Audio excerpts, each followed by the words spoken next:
Welcome to JD Clips. Please enjoy the short versions of our famous videos and keep learning. And don't forget to subscribe.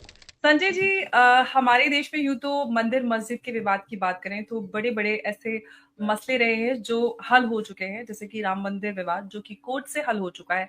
उसके अलावा कृष्ण जन्मभूमि और इस तरह के से बड़े ज्ञानवापी कई सारे ऐसे चर्चित मामले हैं जिनके ऊपर आए दिन हम कई सालों से चर्चा होते देखते हैं। लेकिन आजकल संभल से लेके बदायूं, अजमेर, कई सारी ऐसी जगह चर्चा में हैं जिनको लेकर एक बार ये सवाल शुरू हो गया है कि आखिर हर मंदिर और हर मस्जिद के नीचे मंदिर क्यों ढूंढा जा रहा है? क्या इसका कोई एमिकेबल, कोई peaceful solution with in the constitution framework कोई आपकी नजर में है? कोई जो कोर्ट, कोई एक ऐसा कोई आर्बिट्रेशन कुछ ऐसा करके पार्टी बनाया जाए एएसआई को भी, या उधर इधर से जितने भी हिंदू आउटफिट्स हैं, मंदिरों की सूची लेकर आए कि किस तरह कितने और कितने कितने मस्जिदों के नीचे मंदिर आ रहे हैं, एक बार उन पे फैसला हो। उधर से all India Muslim personal law board या इस तरह की ऑर्गेनाइजेशंस हैं, सब मिलकर एक कॉन्स्टिट्यूशनल फ्रेमवर्क में कुछ इस तरह का एक रास्ता निकाले जिससे देश में पीसफुली इस मसले को हल किया जा सके। आप क्या सोचते हैं और क्या बोलते हैं इस पूरे मसले पर? क्योंकि इससे हमारे देश में कहीं ना कहीं एक अशांतिपूर्ण माहौल बनता है। हाँ, क्वेश्चन बड़ा लंबा हो गया। चलिए, I try to break in two जी। पार्ट्स। जी। पहली बात तो आपने पूछा कि भाई ये जो है वो मस्जिदों के नीचे मंदिर क्यों निकलते हैं। तो ये साहब, ये तो पहली बात तो हमको मुगल आर्किटेक्ट से पूछना पड़ेगा या इस्लामिक आर्किटेक्ट से पूछना पड़ेगा कि साहब ऐसी क्या खास बात थी कि आपको नींव वहीं मिलती थी जहाँ पे मंदिर होते थे। तो आपने कोई स्पेशल डिप्लोमा कर रखा था या स्पेशल आर्किटेक्ट का कोर्स उस टाइम हुआ करता था जो कहता था कि जब तक मंदिर की नींव नहीं होगी तब तक मस्जिद पाक नहीं कहलाएगी। एक तो ये पता करना पड़ेगा। दूसरा, जो हिंदू आर्किटेक्ट्स हैं उनसे पता करना पड़ेगा कि भाई आपके पास ऐसी क्या विशेष कला थी कि आप जो है वो मस्जिदों के नीचे मंदिर बना लेते थे। तो ये दो चीज़ें जो हैं, इसके लिए मुझे लगता है कि स्पेशल कोर्स डिज़ाइन होना चाहिए हमारे आर्किटेक्चर के जो कॉलेजेस बने हुए हैं।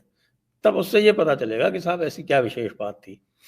और फिर आपने कहा कि साहब कि इसका पीसफुल सोल्यूशन क्या है। पीसफुल सोल्यूशन तो साहब देखिए, सारी ज़मीन जो है वो अल्लाह की है, और आप अगर इसके ख़िलाफ़ कुछ बरख़िलाफ़ इसके मुखालफत में कुछ भी कहती हैं तो आप जो है वो काफ़िर हो जाएंगी। इसलिए आप ऐसा कृपया ना कहें। सारी ज़मीन अल्लाह की है, साफ साफ लिखा हुआ है कुरान पाक में 7.128। तो इसलिए कोई भी जो ये कहेगा कि साहब कि हमारी ज़मीन है, तो कैसे हो सकती है। देखिए, दारुल हर्ब और दारुल इस्लाम का जो सिस्टम है वो बिल्कुल क्लियर है, और दारुल खिलाफा जहाँ पर भी एक बार इस्लामी राज्य हो गया वो दारुल खिलाफा होता है। देखिए, मैं आपको एक रीडिंग मटेरियल दे सकता हूँ। अभी अभी हमने फतावा आलमगीरी की जो वॉल्यूम 4 की बुक 2 है, यानी किताबुल वक्फ, उसको अभी अभी हमने हिंदी में ट्रांसलेट करवा के पब्लिश किया है। तो उसको आप पढ़ेंगे तो आपको बहुत सारी चीज़ें इसमें देखने को मिल जाएंगी। उसमें तो ये भी कहते हैं कि साहब की जिसकी मिल्कियत नहीं हो वो वक्फ नहीं कर सकता, लिखा हुआ है उसके अंदर। फिर भी साहब वक्फ हो रहा है, और वक्फ बाई यूज़र का भी कॉन्सेप्ट ले आया गया है। तो साहब ऐसा है कि जब मोमिन हजरात जो हैं, जो वो अपनी शरीयत लागू करते हैं, तो उसमें गैर मोमिनों का कोई किसी तरह का हक़ व असबाब होता नहीं है। ये आपके जितने भी, मुझे पता नहीं है कि आप किसकी तकलीद करती हैं, लेकिन जो गैर मुक़ल्लिदीन हैं उनके लिए तो आपको पता है कि जन्नत में जगह ही नहीं है। तो फिर आप भी हमारी तरह जहन्नुमी हैं। तो फिर उसमें जो है कोई भी किसी तरह की आर्ग्यूमेंट की गुंजाइश तो होती नहीं है। आपको भी पता है कि दीन में अकल का क्या काम। आप अकल जी। लगाने की कोशिश कर रही हैं, इसलिए पीसफुल सोल्यूशन नहीं संभव है। लेकिन संजय जी, ये सारे जो विवाद निकल कर आते हैं वो कहीं ना कहीं इसका जो पीछे का जो जुड़ाव है सबसे ज्यादा एक चर्चा और करने बात वाला। आपने पूछी थी कि इसकी कोई जी क्या जी लिस्टिंग है। जी हाँ, लिस्टिंग जी। है। वो सीताराम गोयल जी ने लिस्टिंग कर रखी है। वो करीब 1800 से 2000 के बीच में वो पूरी लिस्ट उन्होंने बनाई हुई है, और लिस्ट को उन्होंने कैटेगराइज भी कर रखा है। उसमें जो जी। मूलतः दो तरह के उसमें जो है उन्होंने कैटेगराइजेशन कर रखे हैं। और एक ये है कि साहब की जो टेम्पल साइट पे बनी हुई है, और दूसरा जो टेम्पल मटेरियल से बने हुए हैं, वो पूरा का पूरी उन्होंने लिस्टिंग कर रखी है। और उस लिस्टिंग में जितनी भी इस समय जो विवाद, जिनको कहा जा रहा है विवाद चल रहे हैं, जबकि वो विवाद नहीं है, वो तो जो फंडामेंटल फीचर है कॉन्स्टिट्यूशन का जो बेसिक फीचर है, जो बेसिक स्ट्रक्चर है, वो एक्सेस टू जुडिशरी, उसके अंदर चल जी रहे हैं। हर एक को मुकदमा दायर करने का हक है। क्या आप ये कह सकते हैं कि मुकदमा दायर नहीं किया जाएगा? ये काम हुआ था, ये काम बाबरी मस्जिद वाले केस में सरकार ने किया एब्सोल्युटली। था। और यही सरकार सवाल ने लेकर मैं आपके पास आ रही थी संजय जी, कि आप जो बात कह रहे हैं, क्योंकि आपका इशारा प्लेसेस ऑफ वर्शिप एक्ट पर है 1991, क्या आपको लगता है कि प्लेसेस ऑफ वर्शिप एक्ट को रिपील कर देना चाहिए? प्लस जो एएसआई प्रोटेक्टेड मॉन्यूमेंट्स है, वो उनके ऊपर ये अप्लाई क्यों नहीं होता है? ये तो प्लेसेस ऑफ वर्शिप एक्ट में लिखा हुआ है ना, साफ साफ। हाँ, वो और मैं ना पूछ रही केवल क्यों वो नहीं लिखा होता हुआ है, मैं पढ़ देता हूँ। है? यही वो सवाल मेरा आपसे, क्यों नहीं होता है, इसके पीछे का रीजन? जो क्यों नहीं होता है, ये तो कांग्रेस वाले जाने। अब देखिए, उन्होंने फंडामेंटल गलतियां कर दी उस समय। अब आप ये देखें कि जितने भी हमारे जो मुस्लिम पक्ष के पैरोकार जो भी आते हैं, वो ये कहते हैं कि साहब की जो बेसिक स्ट्रक्चर है वो चेंज नहीं किया जा सकता, या जो जिस हालात में है उसको बदला नहीं जा सकता।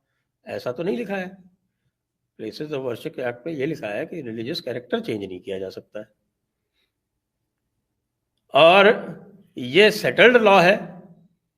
अनेकानेक इसमें जो है वो दृष्टांत हैं, अनेकानेक इसमें जो है वो आपके प्रेसिडेंट्स हैं। लॉ, केस लॉ सेटल्ड है। आपके जो अभी जो अयोध्या वाला जो निर्णय हुआ था, उसमें भी एक केस का इसमें उन्होंने संज्ञान लिया है। एक राम जानकी डेटीज करके एक केस है, उसको रेफर किया है, और ये कहा है जो जो स्पेस भगवान को डेडिकेट कर दी गई है, डेटी को डेडिकेट कर दी गई, देवता को डेडिकेट कर दी गई, तो देवता इज इमॉर्टल। ये 5 जज बेंच है, एक राम स्वरूप, महंत राम स्वरूप में, उसमें भी लिखा है डेटी इज इमॉर्टल। तो वो मूर्ति जो है, वो पूजा मूर्ति की नहीं होती, पूजा डेटी की होती, मूर्ति माध्यम होते। आप मूर्ति तोड़ देंगे, उससे देवता का अस्तित्व समाप्त नहीं हो जाता, वो भूमि देवता की ही रहती है। तो इसलिए यदि यह सिद्ध कर दिया जाए कि यहाँ पर कभी देवता विराजते थे, तो उसका रिलीजियस कैरेक्टर देवता का ही रहेगा। क्योंकि ये भी लॉ है कि जो मस्जिद है या जो कोई श्राइन है, वो मूव की जा सकती है। ये बेसिक मुस्लिम लॉ है। तो इसलिए भाई, और देवता वहां पर जब तक उनका जो है विधिवत विसर्जन नहीं किया गया हो, देवता वहीं रहेंगे। तो रिलीजियस कैरेक्टर जो है वो डिटरमिन करने के लिए सिविल सूट लाई करता है, ये भी बेसिक लॉ है। तो लोग रिलीजियस कैरेक्टर डिटरमिन कराने के लिए सिविल सूट डाल रहे हैं, आप उनको रोक सकते हैं क्या? प्लेसेस ऑफ वर्शिप एक्ट में क्या किया था, जो original places of worship act है, उसमें एक प्रोविजन इन्होंने डाला था कि एक मिनट में आपको इसमें पढ़ देता हूं जी एनी सूट, अपील और other proceeding with respect to any matter in subsection 2 finally decided dispose of, ये तो उसका वो है। इसमें ये था कि जो बाबरी मस्जिद, हाँ ये है 4, सेक्शन 4 का पार्ट 2। हाँ, if on the commencement of this act any suit, appeal or other proceeding with respect to the conversion of the religious character of any place of worship existing on the 15th day of August 1947 is pending before any court, tribunal or other authority, the same shall abate, and no suit, appeal or other proceeding with respect to any such matter shall lie on or after such commencement in any court, tribunal or other authority। तो ये provision तो डाला था ना place of worship act में। इस जी वाले case में सुप्रीम कोर्ट की 5 जजेस की बेंच ने इस पर्टिकुलर प्रोविजन को प्लेसेस ऑफ वर्शिप एक्ट को चैलेंज किया गया था, उसकी जी, कॉन्स्टिट्यूशनैलिटी को चैलेंज किया गया था। तो उन्होंने प्लेसेस ऑफ वर्शिप एक्ट को तो कॉन्स्टिट्यूशनल मान लिया, लेकिन इसका ये जो प्रोविजन था 4(2) इसको जी, अनकॉन्स्टिट्यूशनल करार कर दिया कि ना, you can not bar access to judicial remedy, ईबी जस यूबी रिमीडियम, ये लॉ का सर्वमान्य और भूत आधारभूत सिद्धांत है। तो ये तो प्रावधान डाला था हमारे भाई लोगों ने कि साहब कोई सूट नहीं आएगा, कुछ नहीं होगा, बाकी जितने अगर सूट चल रहे हैं तो वो अबेट कर जाएंगे। कोर्ट ने मना कर दिया कि नहीं, ये नहीं हो सकता, एंड अनकॉन्स्टिट्यूशनल है। तो अब उसका क्या करो? अब जो लोग जो हैं उस पे ब्याह पे अगर कोई सूट फाइल कर रहा है, मैं कह रहा हूँ कैसा भी सूट फाइल कर रहा है, सही है या गलत है, जी, उसका जो बेसिक राइट है सूट फाइल करने का, आप उसको तो नहीं टेक अवे कर सकते कि साहब सूट क्यों फाइल हो रहे हैं। कोई भाई लोग चले गए कि साहब सूट फाइल करने पर रोक कर दी जा रहे, मतलब लोगों का जो बेसिक राइट है वो कर दिया जाए, शरीयत लागू कर दी जाए भारत में कि साहब मौलाना साहब ने जो कह दिया वो हो गया फाइनल, जैसे कि इस समय जो हो रहा है बांग्लादेश में। जी, तो ये मौलाना क्लास है ना, इसका जो है वो क्या कहें इसको, ये पूरा का पूरा मौलाना क्लास है। इसको जब ऑप्शन था, जिस समय खड़े होके लाल कृष्ण अडवाणी जी ने कहा था कि आप 3 छोड़ दीजिए, बाकी पे हम अपना क्लेम छोड़ देंगे, हालांकि उसकी उनकी बहुत जबरदस्त आलोचना हुई थी, लेकिन एक ऑफर आया तो था, एब्सोल्युटली। उसको फेल टू टेक दैट। तो now why are they crying? अब तो जो 1800 है उसके ऊपर तो क्लेम 1800 2000 है लगभग, जी, एग्जैक्ट